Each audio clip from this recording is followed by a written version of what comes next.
from the Carnegie Mellon University, where he is for 26 years. 30!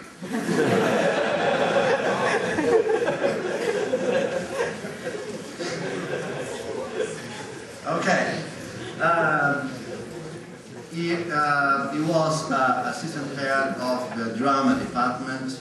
Later he was associate department head, and he was involved in the creation of the Master in Fine Arts Management program. He also co-founded a Master in Entertainment Technology program, and he will show us his main ideas, his projects, and so on. We are very keen on his talk. So, Don, thank you very much for coming.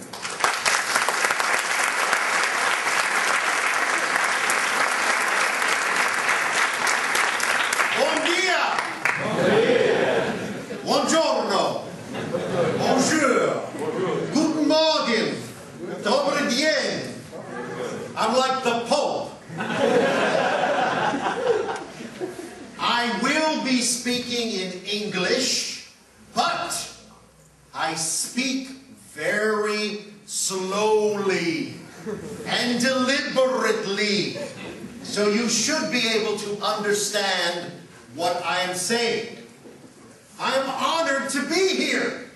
I feel like a disciple talking about video games and interactive digital media, traveling to go forth to all the nations, baptizing them in the name of Sonic the Hedgehog.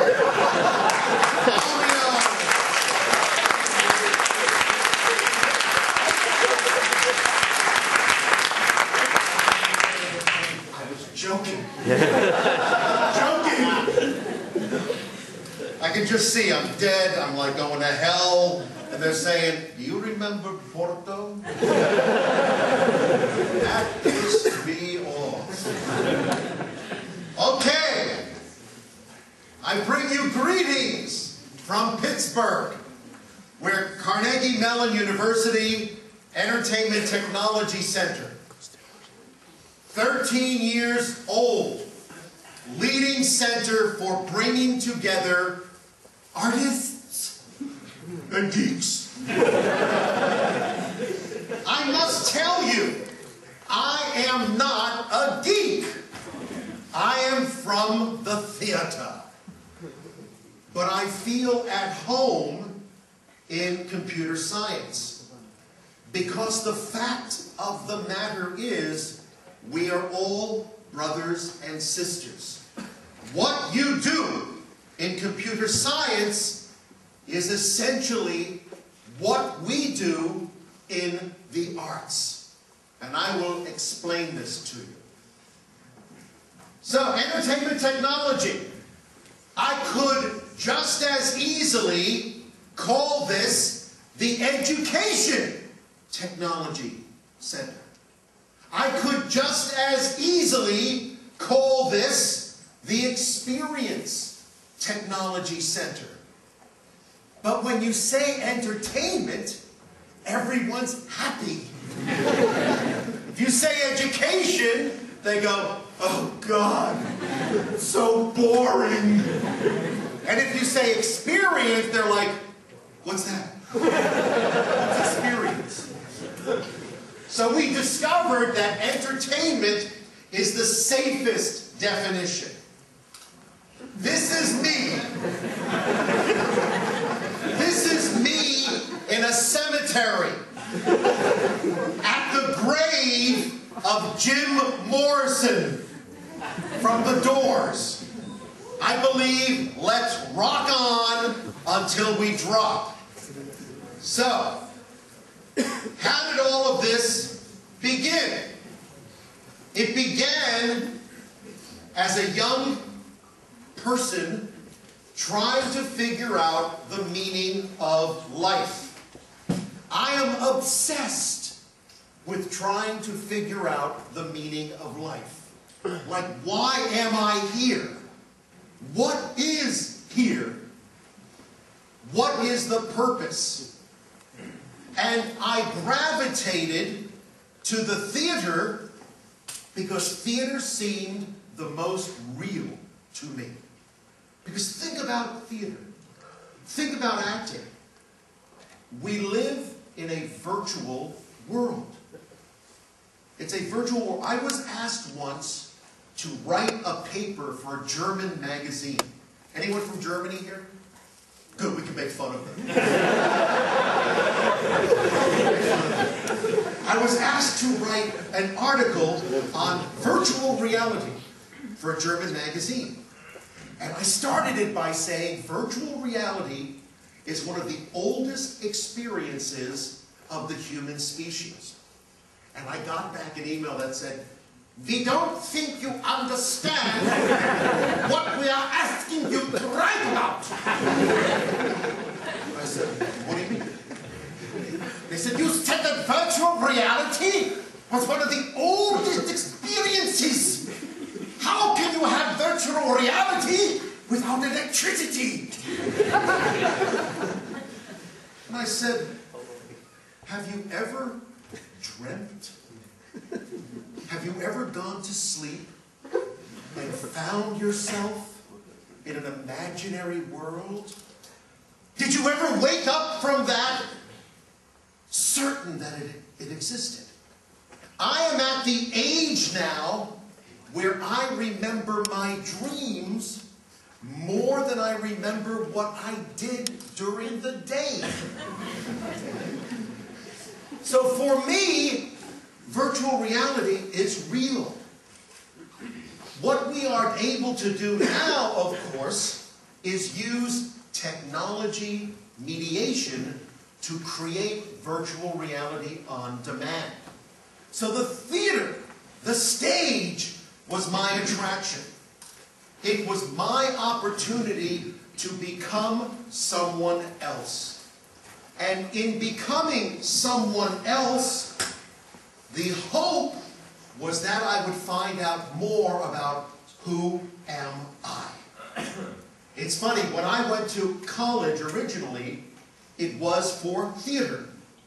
And then I realized, well, I really should be studying psychology. Because what do we do in theater?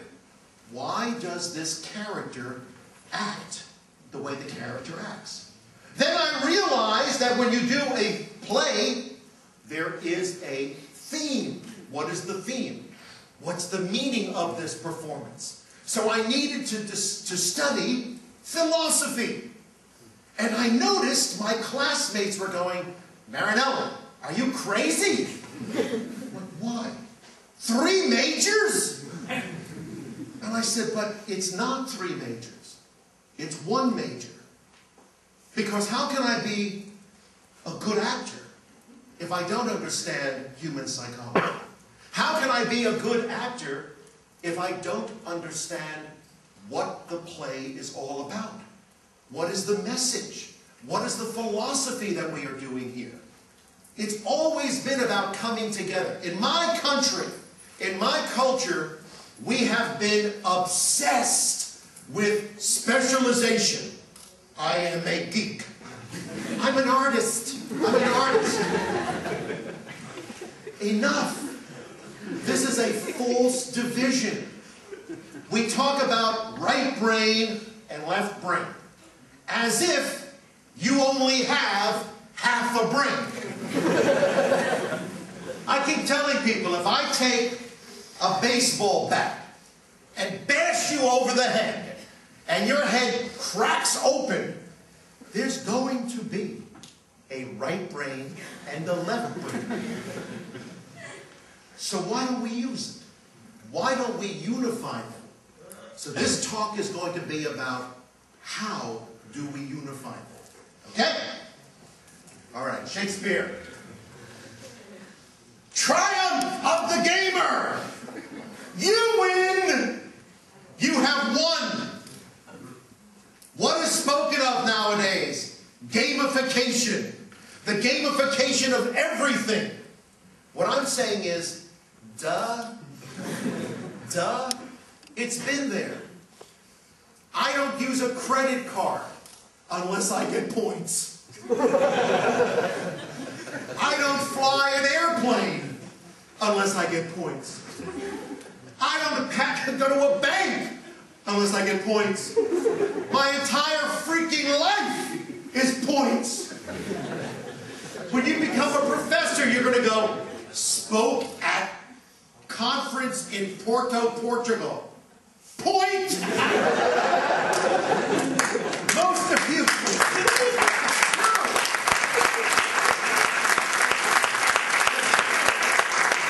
Few things are as corrupt as academics. How many conferences did you speak at? How many papers did you give? That's a catastrophe. I usually go to conferences where the only people in the audience are the people giving papers. No one else shows up. Why? They don't want to be bored. They have a life. They want to go shopping. They want to drink. Who's in the audience? I have to give a paper. About what? I don't even know. I'm one of the authors. Did you write it? No. It's a catastrophe.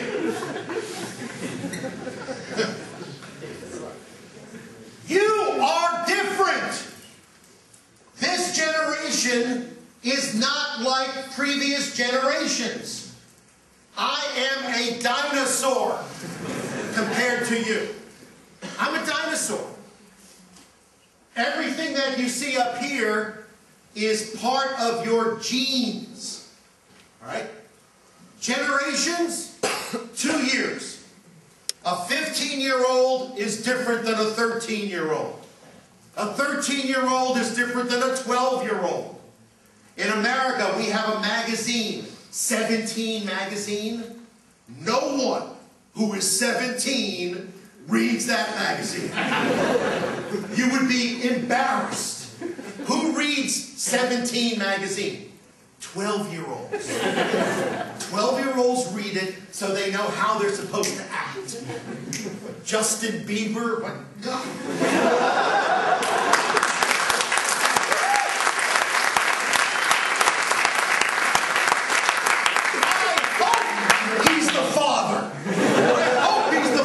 That kid. You perceive of time and space differently. Your world is not my world. My world is slow compared to your world. When you see a picture, you see an invitation. Enter me, come into me. I can only do it through my imagination. You do it through technology. Yeah, let's create Monet's garden. Let's go into Van Gogh's mind. That's imagination for me. You see the world in multiple points of view. And you don't read. You are the post-literate society. Except for you, sweetheart. God bless this girl. Most of you don't read, but you're smarter than any generation in history. Now, how can that be? How can it be that you don't read and you're smarter? Because we have a new medium. Once upon a time, there were no books. But knowledge was acquired and knowledge was transmitted. We are now moving into different forms of communication. You understand the marketplace. Well, not in Portugal. Not in Portugal, not in Spain, and definitely not in Italy. If you're Asian, you understand the marketplace. You are multi-everything. Multi-everything. God bless you. And you realize that much of what we have given you in terms of societal structures is irrelevant. Is irrelevant. I bring young people to a museum, they want to poke their eyes out. They are so bored. And rightfully. Don, a museum is where dead things are. Whoa. We did this. We made it a place for dead things. Bring them to life. Show the relevance of them. Why must we have this knowledge? What can we learn from it? And the one I love the most, if you can imagine it, why can't we do it? If you can imagine a world without cancer, why can't we do it? If you can imagine immortality in a hard drive, let's do it. The first task I was given when I went from drama to computer scientist was a request to bring back the dead. And I was sitting there, I was new. I was the theater guy with a scientist. And the dean of the College of Computer Science, a brilliant Indian man, he goes, months. I give you 3 months. Can you do this in 3 months? 3 months? Oh, God, yeah. 3 months, that's plenty of time. Can you do this for like $25,000? $25,000? Oh, no problem. Meeting over. We were like leaving the office, and I turned to my colleague, I go, what just happened? And he goes, the dean wants us to bring back someone from the dead. I said, I got that. I actually got that. I couldn't understand that. But tell me, are you able to do that? I mean, I know you scientist types are really smart, but can you bring back the dead? And he goes, of course not! We're going to fake it! And I went, oh shit, that's what we do in theater. We're going to fake it! Oh good! I said, so how are we going to fake it? And he told me about a new technology called synthetic interviews. Synthetic interview is the ability to have a conversation with someone who is not there. And I said, whoa, I did that a lot in the 60s.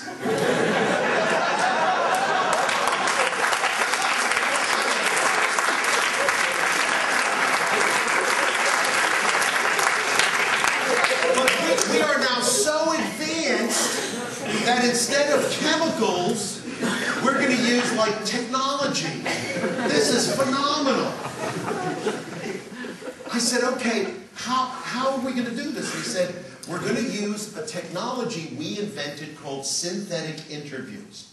Okay, and how do you do that? You speak into a microphone, and the computer understands what you're asking, and is then able to call forth the proper response. I thought, my God, this is amazing! So we tried the technology. It was called Sphinx, right? Speech recognition system. And it worked great, except for the fact that about 30% of the time, it called forth the wrong answer. So you had a 1 in 3 chance of getting the wrong answer. So I'm thinking, oh my God, so we're going to have an interview with someone where 30% of the time, the wrong answer is going to come forth, but it must make sense. Who's the only person who can give you the wrong answer 30% of the time and still be a genius? Einstein. So, I called up an actor friend of mine who played Einstein. I said, come on over. We're going to put you in a synthetic interview. And he said, whoa, what's a synthetic interview? And I said, it's a job, asshole, get over it. You're going to get like a meal. And if you're an actor, food is the only thing that's of interest to us. And drink. So he comes, we film him. We are in San Jose. The Association for Computing Machinery. It is the largest gathering of genius geeks in the world. And there we are, Albert Einstein, floating in the ether. saying to you, do you have a question for me? Would you like to talk to me? And I'm so excited. And this woman, this female professor, walks up to the microphone. And I get very nervous. Because Sphinx speech recognition system works very well if you're an English gentleman. It kind of sucks if you're a woman. So, she comes up to the microphone and she says, Professor Einstein, can you please tell me the meaning of life?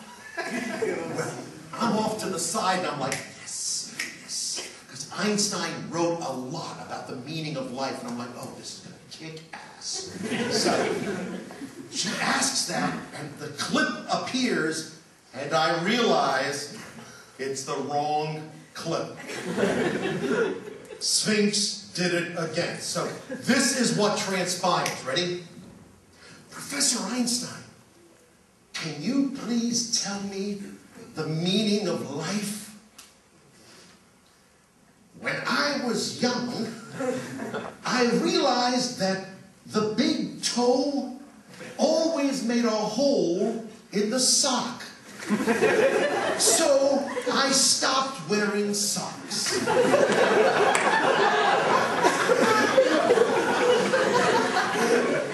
So I'm on the side of the stage going, oh shit. What am I doing with my life? And then I hear the following. Yes! Yes, I understand! Life is like a big sock. And it comes over you. And it confines you. And you must be like the big toe and carve your way out of the confines of the sock. Yes! Professor Einstein, thank you! Thank you!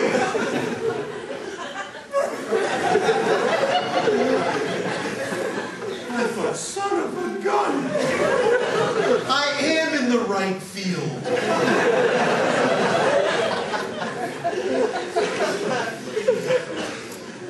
When I was your age, I read this book. I've always been interested in the future. And I've always been interested in what is coming next. In fact, my doctoral dissertation was a biography of an Italian artist named Filippo Tommaso Marinetti. Have any of you ever heard of Italian futurism? That's my art form. So figuring out what was going to come next is something that has obsessed me my entire life. The real epiphany, though, occurred in the mid-90s when Carnegie Mellon decided we needed to bring together the arts and technology. I represented the arts because I had gone over to computer science on my own. I realized that they had all the money. We had no money in the theater. And I like to eat. And I figured, go where the money is. Computer science. And they teamed me up with this guy, Randy Pausch. How many of you have heard of Randy Pausch? Okay. It was a very awkward encounter. It was kind of like Arnold Schwarzenegger meeting Danny DeVito. He looked like everything I thought I was going to look like when I grew up. Tall, dark, handsome, instead of like a chimpanzee. We were very unlikely couple. I mean, I'm an Italian-American from Brooklyn, New York. I tell people, io sono mezzo Napolitan, mezzo Siciliano. In other words, I was born in handcuffs. I figured I was going to prison, what the hell. And he was what we call white bread. White bread. And he was very popular geek. And I was a very loud theater person. And they put us together. And we realized something that most professors don't realize how little we knew. And the only way we were able to make this work was to profess our ignorance. And I remember saying to him, because for 6 years, his desk was here, my desk was here. We looked at each other for 6 years. It was like prison. And I remember saying to him, Randy, I'm going to be honest with you. I do not know what computer scientists do. I know it involves zeros and ones. And I still don't get it.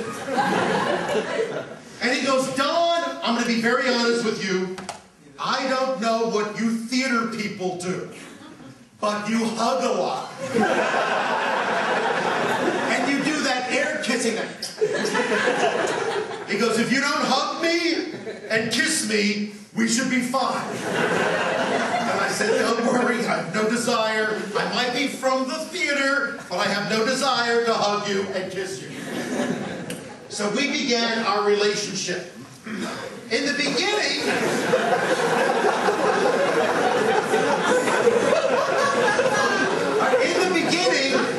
we played up the differences. This one is Don on guitar and Randy on keyboards.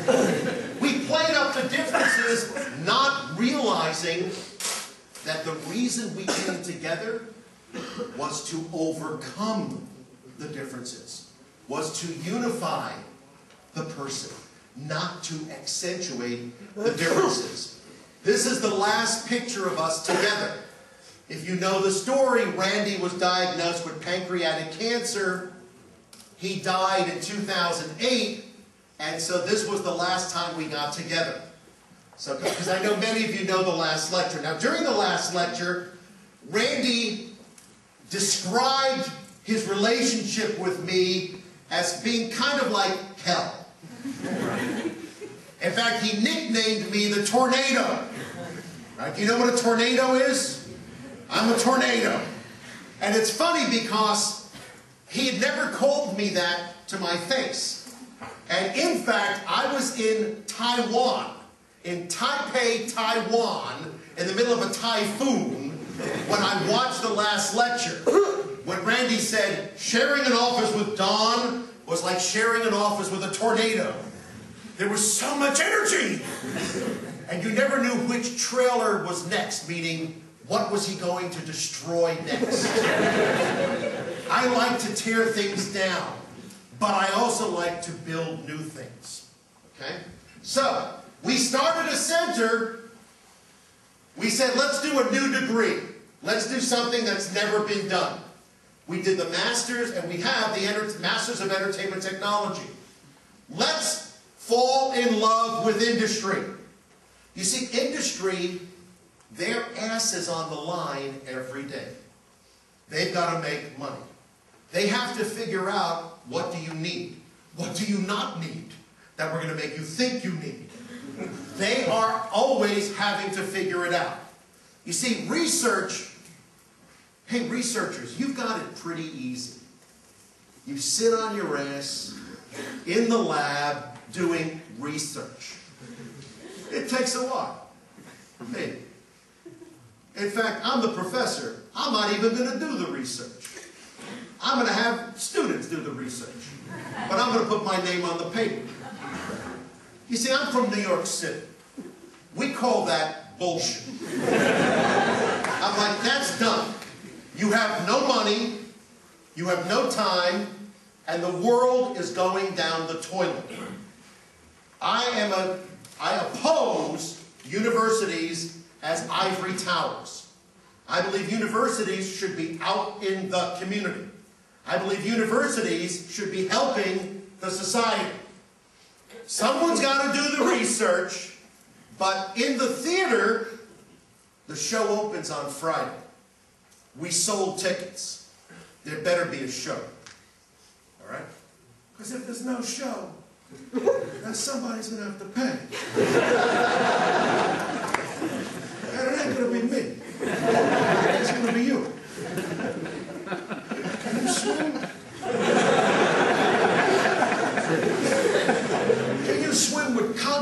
on your feet.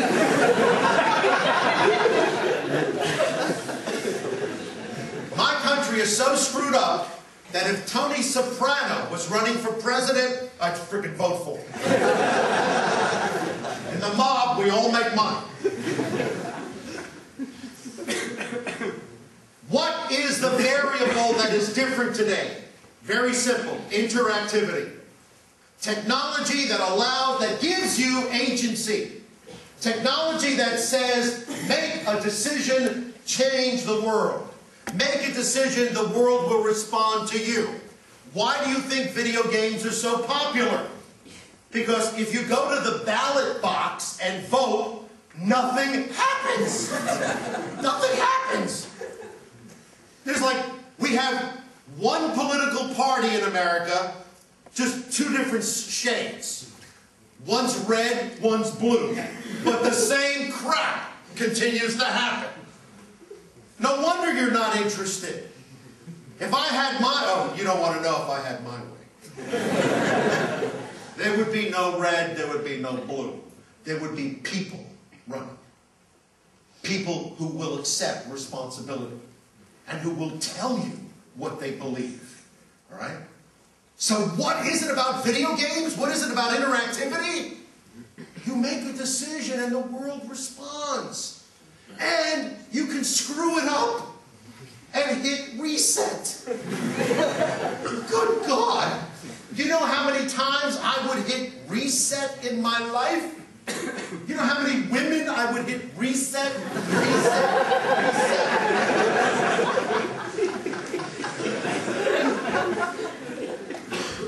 This is what the world is looking like today. Obviously, video games, interactivity. And the thing that is truly exciting to a teacher is how interactivity is impacting education, health, medicine, how we are involved with new forms of seeing the world. I mean, think about light. We see this much of the spectrum of radio waves. We see this much. We don't see the infrared, we don't see the gamma, we don't see all that, but it's there. We're now opening the door to other aspects of reality. Right? We're now opening the door with augmented reality, alternate reality. This is phenomenal. And it is part of the continuum of experience. All right, let's go on. Welcome to the ETC. One of the things I demand is that our facility be interesting. Why do most schools look like hospitals? Why do most hospitals look like morgues? Why do most people go to school only to say, when am I going to get out of here? Why does school look like prison? Why, when something good happens in our life, do we say, I want to go to Disney World? Why can't we study in Disney World? Why can't we live there? In America, once a year, they put the school child on a bus and they take the child to the museum. And the child goes to the museum, dinosaurs, locomotives, cool stuff. And then they go back to prison. I'm like, well, why don't we study in the museum? Why don't we, when you go to a library and check out a book, why can't I go to the museum and check out a course, check out knowledge, check out an experience, so I can learn in context? I've never understood it. So we decided, let's make a really cool building. Let's live a metaphor. This is the entrance to the ETC. It's a starship. It's like spaceship. It's not really a starship. But we're going to act like it is. Because who doesn't want to go to Andromeda? Who doesn't want to go where no one has gone before? Live.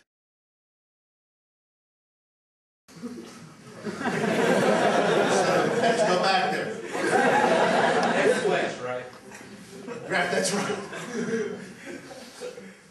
is a tornado.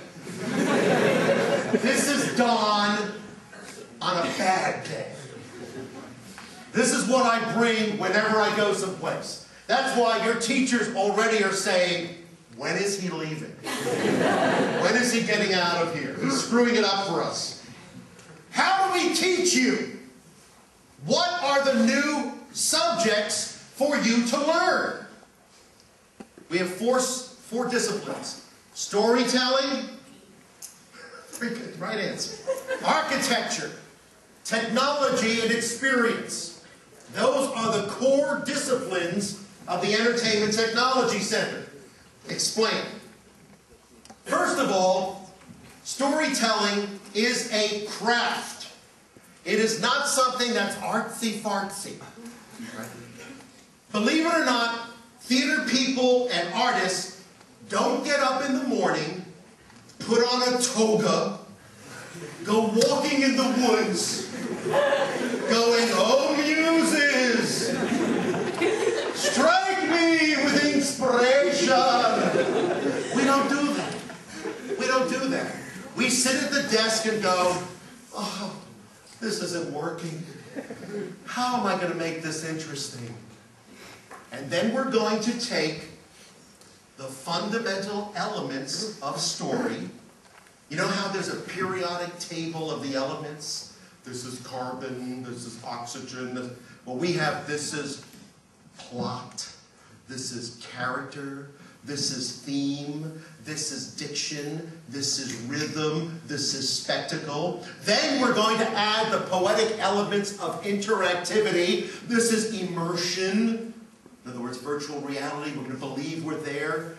Coleridge's suspension of disbelief. This is agency. We will make decisions and the world will respond. This is navigation because we've created a three-dimensional world that we can explore. And this is transformation, meaning we have the experience, we've gotten something out of it. Now, let's try it differently. Let's do it another way. Replayability. You will learn those, right? These are my students, right? All of you will take acting, which is very funny because when the geeks in the program show up and they see improvisational acting, they usually go, "Oh, excuse me, I think there's been a mistake. There's an acting class on my curriculum?" And we go, "There's been no mistake.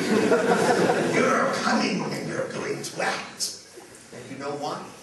The geeks are usually the best actors in the bunch because it's new to them. They're responding organically. It's the theater people that kind of screw it up. "Oh yes, nya-ha-ha."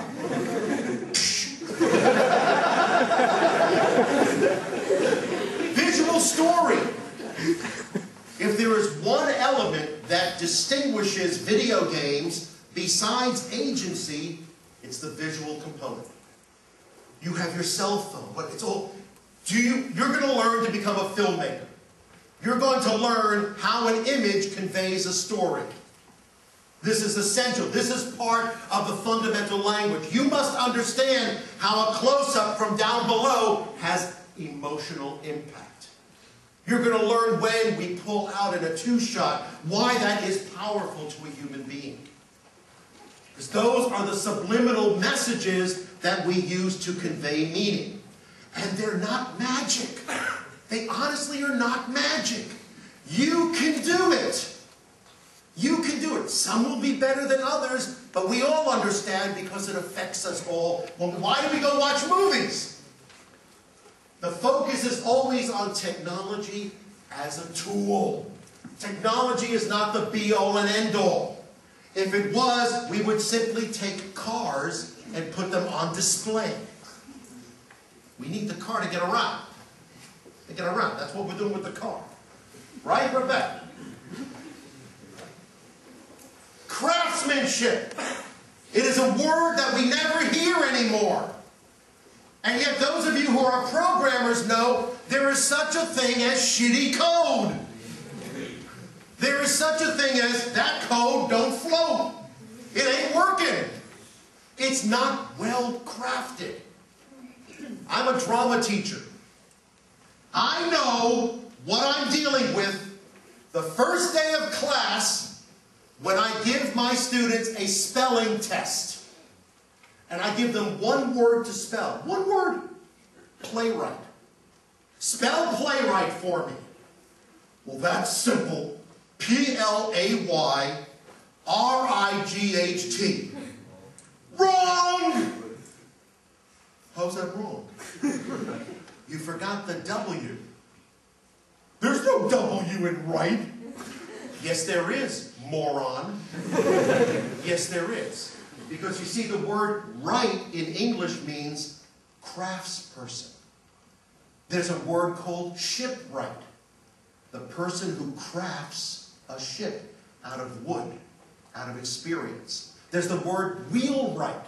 The person who crafts wheels out of wood and iron. And then we have the word playwright, meaning the person who crafts a play out of the fundamental elements of the poetics. We are all craftspeople. We have forgotten craftsmanship. Craftsmanship means stop, reflect. Does this make sense? Does it have logical structure? Does it build? Does it tug at the affect of the human? It is time for us to put craftsmanship back into our code, back into our characters, back into our stories. There is structure there. The craft of story deals with conflict, deals with the promotion of a theme. It is very much physics. When you have conflict, you have opposing forces that come into conflict with each other. If you have Batman, you gotta have the Joker. Batman beating up gypsies doesn't float. It's not very cool. It's kind of cruel, in fact. But Batman meeting a psychopath, a nutcase like Joker, now that's conflict. The individual confronting society, Tahrir Square in Cairo, that's conflict. It is opposing forces. And what are we seeking? Resolution. Continue. The other thing is, we do a disservice when we simply say story. It is too easy. We can dismiss story. Oh, God, that's an artsy-fartsy stuff. Okay, then guess what? Let's not call it story. Let's say we want to engage in a cause and effect exercise. Let's say that what we're really interested in is coming up with problem-solving techniques manifest in the actions of a protagonist and an antagonist. Let's say that we're dealing with probabilistic reasoning. Let's say that it's not a story, it's an exercise in teleological thought. What does that mean? Consequential action. If I take this move, what are the possible responses? There's a game for that. It's called chess. You ever played chess? If I make this move, then it's possible he might respond this way, this way, the other way. Oh shit, he responded in a way I never thought of. I think I'm screwed right now. That's called teleological reasoning, consequential thought. It's what occurs in politics. It's what occurs in dating. So tell me, come here often? Wrong question! Stupid approach! Reset. Hey dude, what's happening? Nope, let's try it again. This is what we're doing. This is what we do.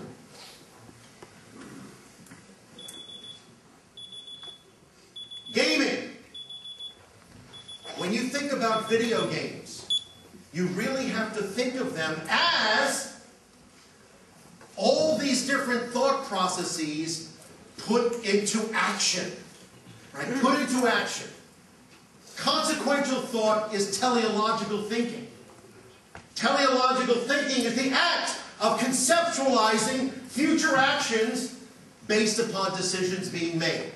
We're working on a project right now for a major company that is looking at how you play a video game in order to come up with predictive behavior algorithms. Okay? It's actually quite easy to formulate, very difficult to actually code. But obviously how you respond to a situation is in fact an indicator of your actions. Why do you think there's military schools where they study past battles? To find out how someone responded so you can be predictive in that respect. Okay. All right, craft. We're talking about craft. It's tornado rainbow time! How's with this machine? Okay, you know, one of these days I'm going to take a geek. I'm going to grab. Let's talk about architecture. Now you might sit there going, excuse me, architecture is now a required subject? Yes, but not the way you think. Because when you think about video games, we're talking about space in a whole new manner. If there's one thing that gamers are familiar with, it is the virtual universe. It is having a space that is navigable, that can be explored, that can be discovered, but it doesn't exist.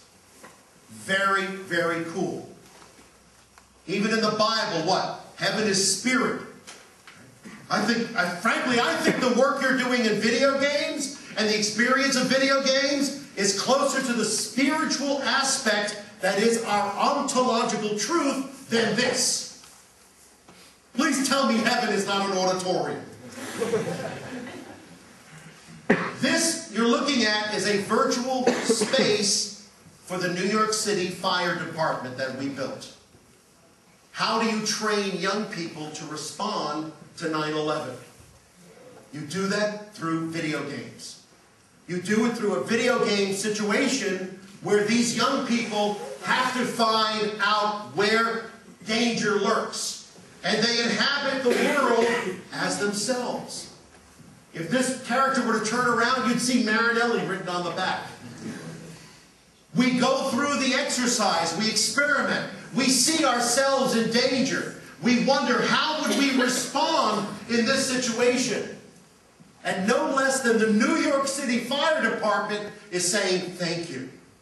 This is how we learn. This is how we teach. Architecture is extremely important to us.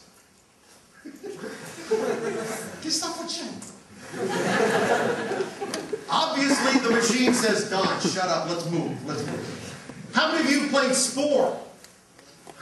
Spore isn't even a place. It's an ecosystem. It's a freaking planet. Right? It's an ecosystem. You're creating life. Do you realize the responsibility you have? Let's create this creature, throw it into Spore, and see if it gets eaten. And you wonder why God left us. Welcome to Spore.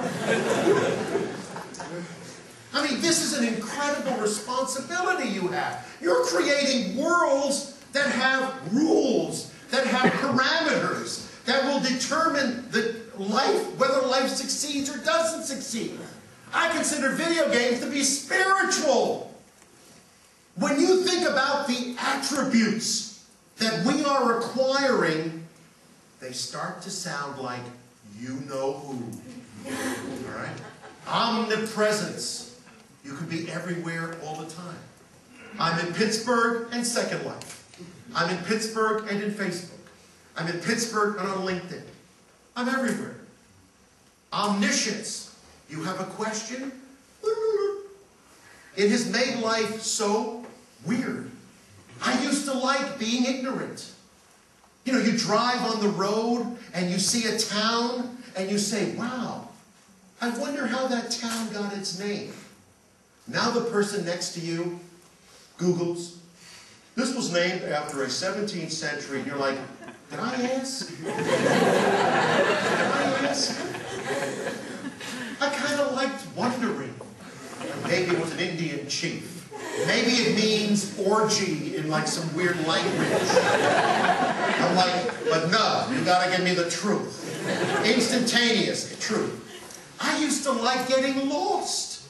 Do you turn here? Recalculating. Leave me alone. I want to look around. I want to see what's going on here. When you think about this, omniscience, omnipotence, you feel like you can do anything. I have knowledge at my beck and call. I can contact you anywhere in the world. We're like gods.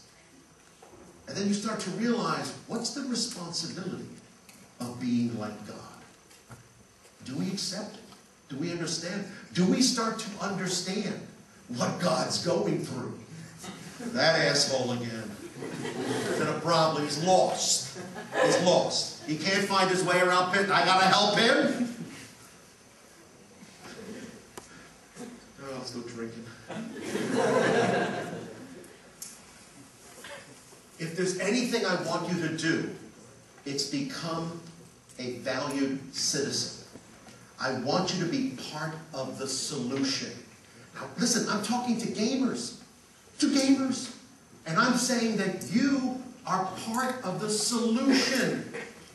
There's a place in Florida called Give Kids the World. It is for children who are dying. Okay? It's for dying children. It was created by a man who, when he was young, was in a concentration camp. So here you had a young man who all he wanted to do was live. And he was in a camp of death. And he made a vow that said, if I get out of here, I want to create the antithesis. I want to create a place of living, a place of life for children who don't have long to live. Because it's amazing if a child is dying and they go, what's your wish? Throughout the world, it's like, I want to see Mickey Mouse. I'm 58 years old. If I think I'm dying, I think I want to go see Mickey Mouse. Mickey, what's it about, Mickey?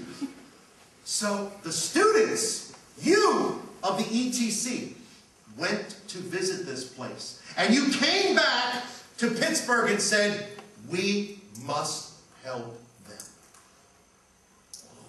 Yes. So we've adopted them. When we come up with a new technology, they get it. When we're able to create a new experience that brings joy, that brings happiness, they get it. We pay for it. I'll put you on the plane. I will fly you to Orlando. Do something for others. The whole ethos of the ETC is building things for someone else, not for you. Build them for someone else. Be part of the solution. We create fantasies for them. This is one of our proudest projects, the Star Fairy. Every child gets a star. And they put the star physically in the ceiling. But there's no more space. So many children have come. So now what happens?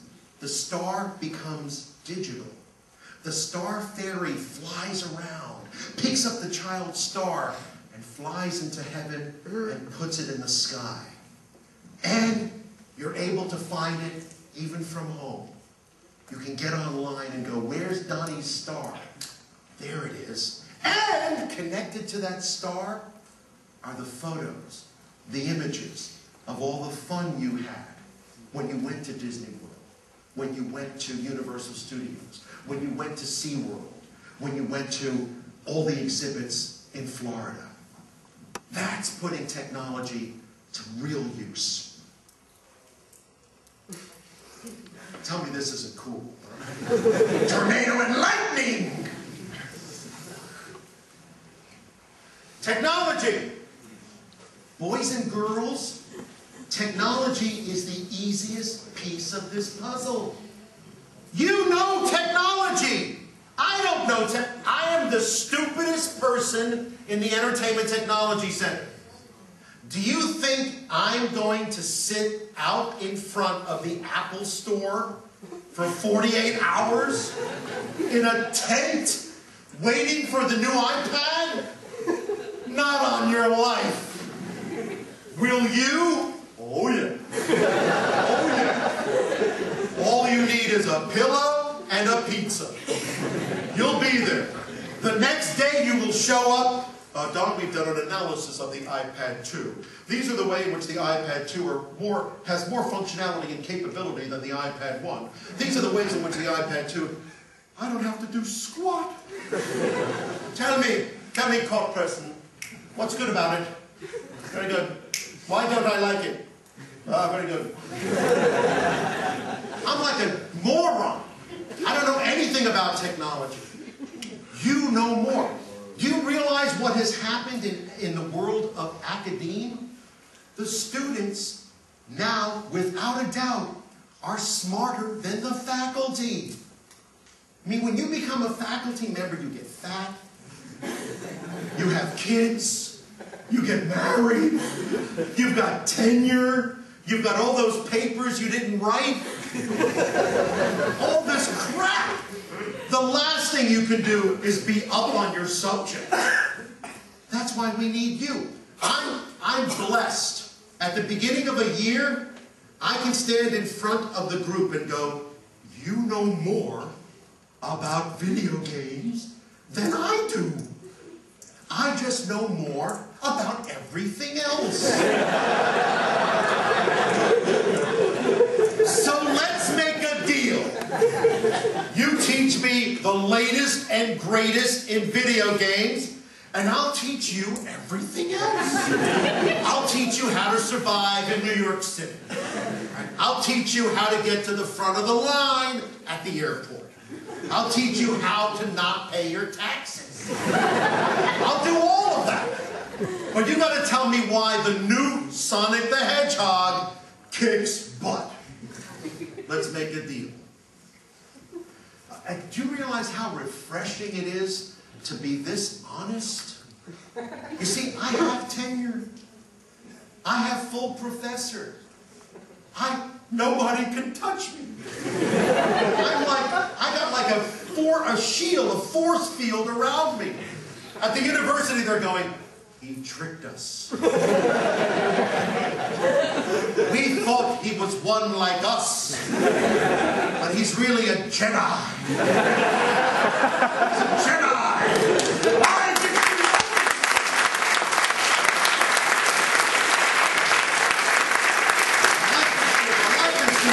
Emotion drives technology. What, are you simply addicted to, like, chips? No! You're addicted to what the chips can do. I love this slide because here's a scenario. I come up to you and I go, hey, I'm working on a project, but I don't have enough cycles in my computer. Can I use your computer? Now think about it. If you're smart, you go, Don, you seem like a nice guy, but I don't know where you've been. I don't know what viruses you might have. But if I come up to you and I go, hey, do you want to help me find those little green men from Mars? Imagine your computer processing this data, and all of a sudden you happen upon Gort, Klato, Barada, Nikto. You're like, holy shit, my machine! I found the men from Mars! Don, me computer, and Sue computer. Now, why are you doing that? Because of the emotion, because of the affect. I have a 24-year-old daughter. You could take her car, you could take her apartment, you could take her boyfriend, but don't come near her phone. That phone is like a life source. I have never... we could be on an airplane and the engines could fail. It would not faze her. If she can't find her phone, freaking panic. Total panic. Why? Because she likes the shape of it? Because it's her portal. It's her portal to memories. It's her portal to knowledge. It's her portal to communication. It's her portal to life. I have one too. It's called the brain. But guess what? Psychedelics, alcohol, age, rock and roll, ZZ Top. It's going down. All right? It's shrinking. It's shrinking. I need a helper. I need someone to go, come, Don. Come this way now. Sit down, Don. It's like, frankly, I can't wait for Alzheimer's. I mean, wow. I'm crazy only to you. To me, I'm like, oh, well, this is great. I think I'm going to go pee. I feel like peeing. So what? That's always fascinated me about crazy people. It's like, they're only crazy to you. To them, they're perfectly normal. They're perfectly normal. Honestly, if you want to know the only people for whom everything makes perfect sense, paranoid schizophrenics. The world makes complete sense. You're after me. I know. I saw you reaching for that gun. Yeah, I saw it. We say they're insane, and yet the world makes perfect sense to them. Okay. You didn't want to know what that slide said anyway. I mean, I stayed up. You know how late I stayed up last night fixing this thing, goddamn thing? Mannaggia la miseria. One of the things my partner Randy did, which was brilliant, was he turned computer science into a performing art. See, when you think about much of the work you do in computer science, you do it in a lab. You do it for yourself. We're flying back to Pittsburgh on Tuesday because on Wednesday we're doing a huge performance called Building Virtual Worlds, where the virtual worlds that the young people have created will be presented to the public. This is very bizarre. As a theater person, when I first went to Building Virtual Worlds, I didn't get it. It's like, let me get this straight. I'm sitting there watching a young person in a head-mounted display interact with a 3D world that I'm watching in 2D. This is fun? It is. I've got insight into what this person is experiencing. It's almost like I'm in a Woody Allen movie. And I'm like in the brain, you know, watching things on the screen. This becomes a public performance. Because everything you're doing is what we call the democratization of acting. You have created a means by which anyone can do what in the past you needed to be a trained actor living in the virtual world of the stage to do. You see, we always had magic. It was called the proscenium arch. And when you stepped through that proscenium arch, you were in a magical world. You were in a world that only existed to us. Now, thanks to technology, anyone can be an actor in a grand, grand world. It's a tremendous opportunity. It is a tremendous responsibility.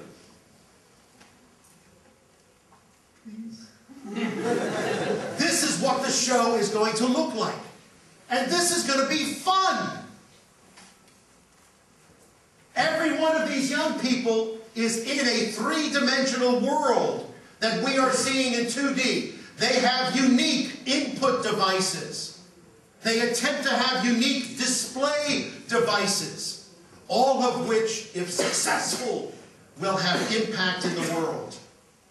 And it is about games. Because games are teamwork. Games are all of the elements of story that we talked about. This is about problem solving. This is about probabilistic reasoning. This is about making choices and having the world respond to those choices. And the other cool thing we've done now is make it fast. You've got 48 hours, give me a game. One of the coolest events to come out of this is the Global Game Jam. Do you participate in the Global Game Jam? You sure better, because it's every group from all over the world making games which are experiences that others can have and comment upon. Holy mackerel. This is incredible. We were given a challenge by the public library in Pittsburgh. They said to us, "Don, we have a problem." I love problems. I create so many of them. I said, "What's the problem?" They said, young people, children are not coming to the library to check out books. What do we do? And I thought really hard, and I realized, I said, I don't have a clue. I don't know. Let the students figure it out. What did the students come up with? A technology called My Story Maker. What's the logic behind it? Don't have children go to the library to check out books. Have children go to the library to write books. Let's use technology to help children write stories. Let's create characters they can take from the page and put on the actual page of the book. Let's give them props. Let's give them scenery. Let's give them color. Let's give them clouds. And what do we discover? Children writing books. When they're done with this book, push the button and it prints out. What does the child have? The book. They run to Grandma and Grandpa. They go, "Grandma, I wrote a story for you." Grandma takes the book, reads the book. "Oh, this is fantastic, Donnie. Thank you so much." What does little Donnie want to do? "Mom, can we go back to the library? I want to write another story." We got this panicked phone call about a month ago from the library. "Help! What's the matter? Remember that Story Maker technology? Yes. We put it online." Yeah.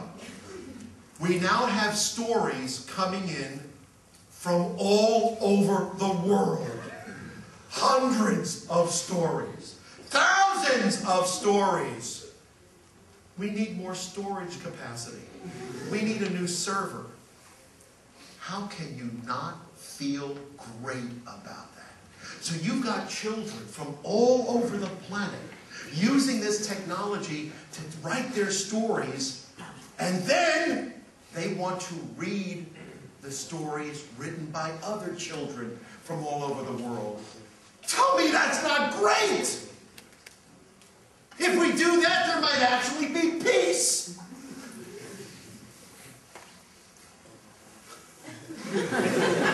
Okay. And then there's experience, which you saw very quickly. I'm going to throw this damn thing out the window. The last subject is experience. What we mean by that is, most of you have done a really good job saving the earth from alien invasions. I mean, you've really kicked butt. We have not been invaded yet. I mean, every day, civilizations of spiders and monkeys and Megatrons are attempting to invade the earth, and you're stopping them. And I am really very appreciative. But very few of you have gone outside. So we make it a point to make you go outside. So you'll do things like hike. You'll actually go whitewater rafting. That's water. That's like up and down. There's something very reassuring when a young person who's a geek has to sign a death waiver form. The ETC is not responsible if I drown.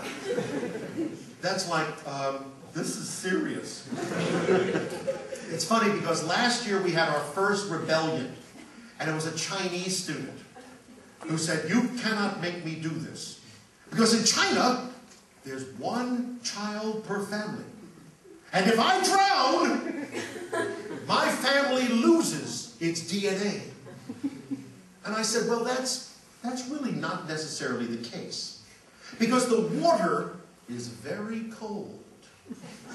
And if I get your body in enough time, I should be able to get like a DNA swab and mail it back to your family. I don't see the problem. Now get your ass in the boat! So it's very important for you to actually have real experiences. Like ride a horse, go out in the woods, go walking somewhere. We do what we call remedial life. Then what we have done in the ETC has for some reason attracted the attention of the world. Every place you see an ETC logo is a place where we have been welcomed. One of the reasons I love Portugal is of all the European countries, Portugal was like the first to go, can we have an ETC? Can we do what you do? Through the University of Madeira, you can get a Master's of Entertainment Technology. Through the University of Madeira, you will come to Pittsburgh. You will go whitewater rafting.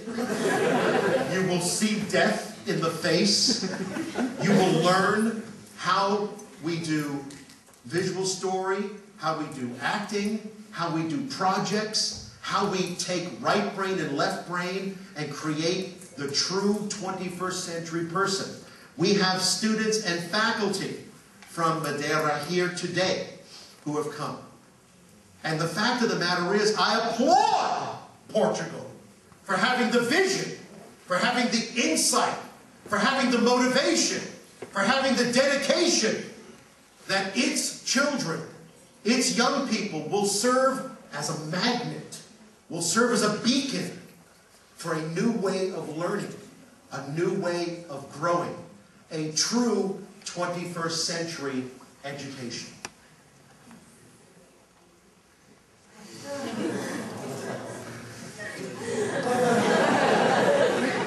This is a real picture.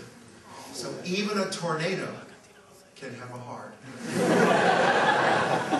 That's pretty good. Pretty good. Thank you!